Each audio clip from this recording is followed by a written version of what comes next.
There are 3 types of people in this world. Watch this video to find out which one of the types of people you are and what that means for you. So the first type of person is called a stressor.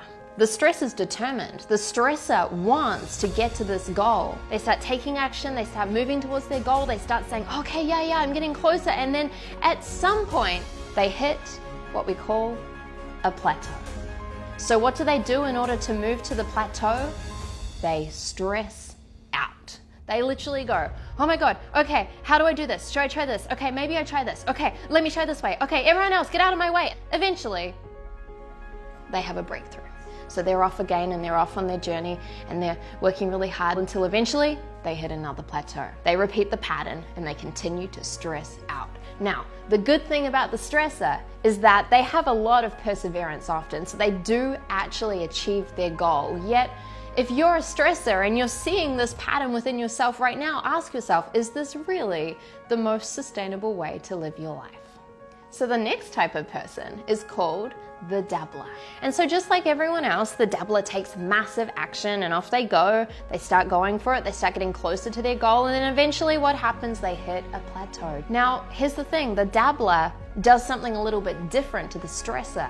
The dabbler gives up. And the dabbler says, you know what? This actually wasn't for me. That's not my thing. I didn't really want that goal. You know what? I'm gonna try this other thing over here. And so they start something new. And off they go and they start something new and they're working towards their goal, and then eventually they hit a plateau. What happens? The dabbler says, well, that wasn't my thing either. In fact, watch me do this. I'm gonna make it like this. Here we go. And they start out and they start doing this new thing, and you see how the pattern keeps repeating. Now, the sad thing about the dabbler is that often they don't actually achieve their big goals because they're constantly restarting something new in a hope that maybe one day they'll make it. And then there's a third type of person. This type of person is called an achiever. And this person does something quite different to the stressor and quite different to the dabbler. So the achiever starts off and they start taking massive action, and off they go, they're moving closer towards their goal, and then what happens? You know the story. They hit a plateau. Now, what's different about the achiever is that they do not stress out at this point in time, and they definitely do not give up.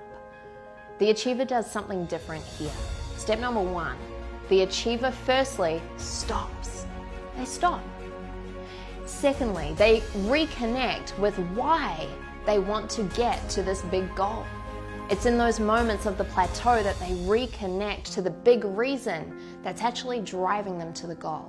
Step number 3 is that the stressor finds someone who has either gone through this plateau or who has helped someone go through this plateau before. And when they find that person, they tell them, look, I'm going through this plateau right now and it's hard and I'm struggling and I'm overwhelmed. And that person, that mentor, that coach who's been through that before says to them, oh, listen, achiever, I remember that plateau. Here's what you need to do. Stop doing this, start doing this, stop doing this, start doing this. The achiever says, thank you so much. And they go and they take action and off they go and they get closer to their goal. And then what happens? Just like every other human, they hit a plateau. But once again, they follow the steps of the achiever instead of stressing out and instead of giving up. And what this means is that the achiever not only reaches their big goal, they do it with ease. So the big difference between the achiever and then the other types of people is simply that the achiever follows in the footsteps of the people who've been there before. I know for many of you, you've maybe associated